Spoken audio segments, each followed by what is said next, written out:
Hi po. Good morning po. May ka na. Dito na lang. Kailan po, te? Dito lang po, Ligbe.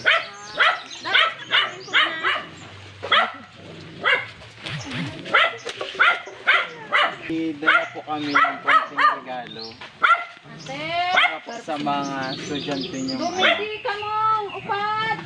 Boy!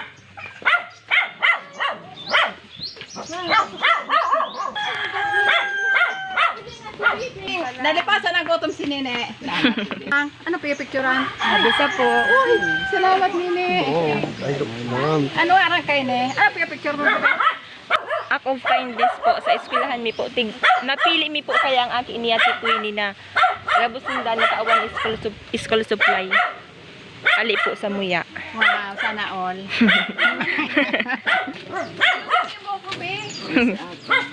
Chat. Good morning po. So, meron po kaya kaming project sa school, activity sa school. Magbibigay kami ng kaunting tulong sa inyo para po, kasi nag-aaral po kami as teachers po from SL. So, isa po sa mga aim namin is to promote the parang to continue the education kasi 'di ba, because of poverty, dahil sa kahirapan, marami ang mga batang natitigil sa pag-aaral, and napakalaking bagay po as mother and as children na supportive po kayo na maghatid araw-araw sa mga anak ninyo sa school para lang mapatuloy ang pag-aaral. So ano po ba ang pangarap mo? Wow! Very good. Ikaw, Bebe, anong pangarap mo? Nurse. Nurse. Wow, very good. Ikaw po? Teacher, wow. Naiyak Parang na si Lola. Ikaw po? Maging guro. Maging Wow. guro. Wow. So, ayan. Pwede nyo kaming makausap para magkaroon ng idea kung ano ba ang haharapin nyo in the near future bilang isang guro. So, isa itong mga parang act upang mas mapalalim pa ang knowledge namin about sa mga students na nag-face ng struggles, kasi ito yung napili namin kasi we are advocate of to continue education sa kabila ng hinaharap nating kahirapan. So, di ba? Even kami po kasi naghihirap din actually. Pero syempre para to promote ano yung tinatawag dito?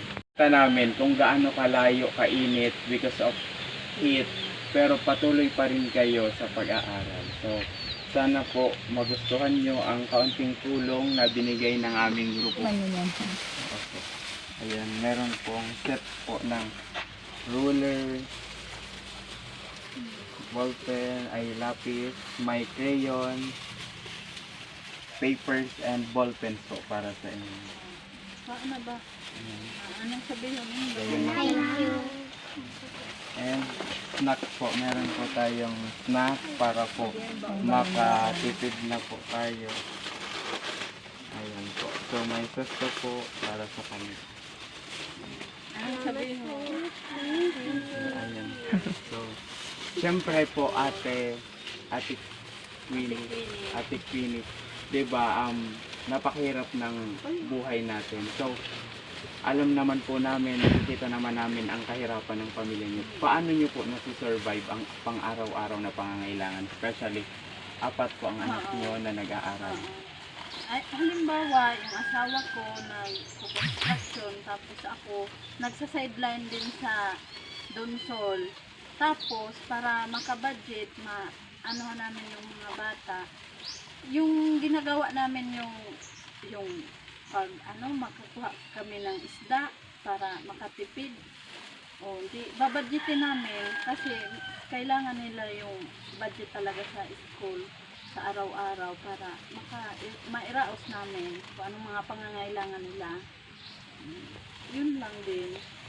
Ano po ang pinaka mahirap na naging sitwasyon ninyo sa buhay may anak at mga nag-aaral na anak? Yung buhay na ganito pag nawawalan kami ng bigas na lalo na kung magpapasok sila tas wala kaming maibigay na sa tamang yung pagkain baga yung makikita namin na lugaw pero sabi ko kahit na lugaw kung pursige naman silang mag-aaral kahit malayo okay lang din yan sa akin basta sila yung yung makapasok sila sa araw-araw na para maintindihan nila yung turo kasi pag ang bata kasi pag palagi silang absent Hindi sila hindi sila doon sa ibang Nakasasabay. subject hindi sila nakasasabay kasi iba naman yung lesson ngayon iba naman yung bukas kaya dapat araw-araw mo silang papasukin kahit na wala kaming ulam. Ngayon po, dahil narinig naman natin si boy engineer, nurse, at dalawang teacher, ano po ang masasabi niyo sa mga anak niyo dahil napakalaki ng kanilang pangarap para sa kanilang mga sarili? Bilang nanay, yung pakinggan ko yung mga gusto nila, kung hanggat kaya namin bilang magulang, susuportahan namin sila hanggat sa makakaya namin. Basta magpursige lang ka ano Ano ang masasabi mo kay mama dahil susuportahan ka niya na maging maging engineer ka someday? Magpapasalamat sa kanya. Wow. Mag-aaral ka ng mabuti para maging engineer. Okay. Ayan, ikaw po, anong sasabihin mo kay mama? Dahil araw-araw kang hinahatid sa school. Salamat. Wow. Ikaw ate, Salamat lalo natin sa kanya sa school at saka kahit anong kinakain namin pagka umaga. Nagpapasalamat kayo sa amin. sa pag-serve ng ating parents. Ikaw ate, anong masasabi mo kay mama? Salamat. Sinusuportahan niya kami sa pangarap namin.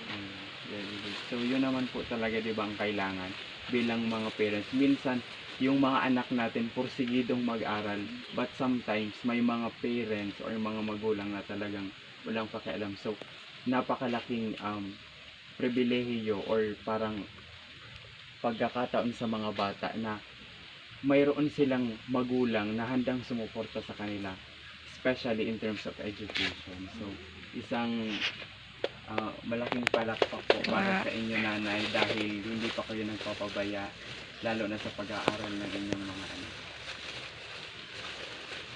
So, ayan. Yung mga magulang, danas namin, lalo na ako, broken family. Wala kaming tatay, wala kaming nanay, nag-asikaso. Ako lang nag-asikaso ng mga kapatid ko. Siyempre, parang ayaw ko na rin mag-aral kasi wala naman akong nanay, wala akong tatay. Ako yung nag-asikaso ng mga kapatid ko. Tapos, namumroblema pa ako pag uwi, magpasok kami. Ako pa yung magsasaing.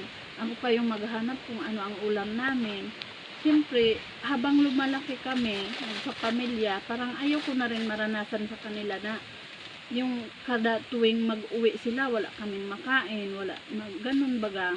Kaya, ayaw kong iparanas din sa kanila. Kaya sinasabihan ko silang mag-aral lang silang mag-aral kahit na wala halos kaming maibigay basta porsigido sila na kahit na sabi ko sa kanila halimbawa hindi ko mabigay sa kanila yung lahat ng pangangailangan.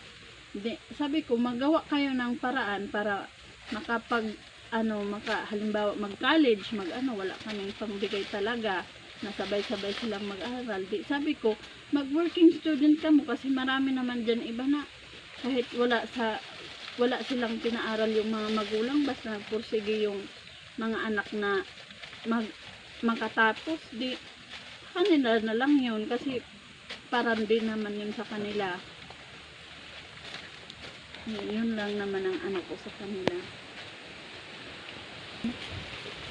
So ayan po, nakakaantig ng puso at parang nai-inspire lalo kami dahil kami actually naghihirap din pero hindi ganoon sa kalagayan ninyo. So sana po magamit natin yung mga binigay namin at mas makapagbigay kami ng inspirasyon sa inyo na maipagpatuloy ang pag-aaral. Okay ba yon? Very good. Sana maging mas masipag pa kayo. Okay po? Alis kami dito ng 6:30. Magkarating kami mga 7:20 siguro. Kasi 6:30. matagal naman kasi sila halos isang Halos isang oras. Yung ali talaga. Kayo, arayo talaga. Ano yun eh, partida mo, yung mga honor yan pero ni. Ay, may mga Oo, honor. pero yan with honors. Wow, very good. Ay, Sad pa. bukod sa talented, always din silang may mga awards. Ayan.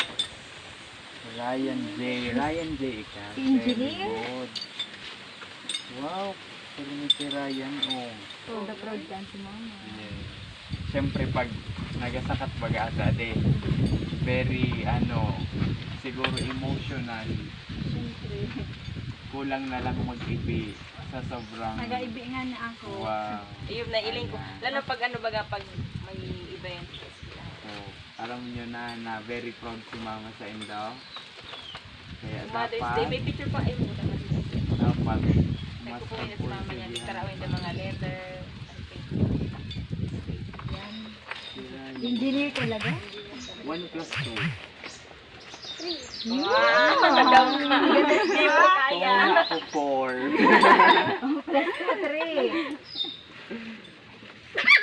Bakit gusto mo maging engineer? Para makatulong sa magulang. Wow. So, Tapos? ang iba gusto makatayo na Ang magandang bahay. magandang bahay. Pero siya, ang gusto niya is makatulong kay mama niya. Mama. Wow. Siya, actually, siya yung may pinakamaraming certificate. Halos arayuon kaya din. Mainiton pati. Paano ti pag mainiton, nagalakaw talaga sinda pa uli? Oo, nagalakaw sila pa uli. Rain or shine yan. Swerte na lang pag may masakayan. Oo, swerte na lang. Tulad kanina, nakasakay sinda. Diyan sa tiyahon ko. Duman man sa luluho ninda. Uni, wala man klase sa aga pa. Merit. Sa bagay, pag aga, exercise ang lakaw. Para pag arog kining oras. Arayo ang patang ano. Ako nga ni pagta sa arong bata pag nagauli ito. Kaya ako kung mag-uli. Grabe ang sulakawon baga alabaon pa tapos mainiton banta mo ng iba. Pag halimbawa naman, grabe ang init. Arog kang dati. Ako lang naghahatod sa indang ng pagkaon noon. Alas 10:30, yaon na ako duman. Ikaw sungon yun. Ano Oo. ko half day. Half day lang. Maray man nga ni yan. Sabi ko kung arog kayo ng init, makapahingalo sinda. Sabi ko, sa pag alit ninda sa pagmata, saka naman si kasunso assignment.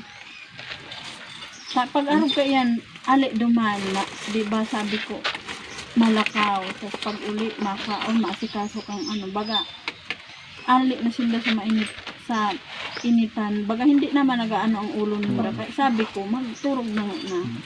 Sabi ko, dakul pa man ang oras maginibon sa magtulong. So, ayan po. Sana po, na-inspire niyo po kami. Na-inspire man po nindo kami maray. Dahil especially sa imo po and sa mga akin mo po. Sana po makatabang iyan and good luck po. God bless you always. Sa Indo man din na nagdirigdi. Good luck din sa Indo. Sana makatapos na din kamo. Salamat. Manifest din. Bye-bye. Bye-bye. Gracias. Bye, engineer.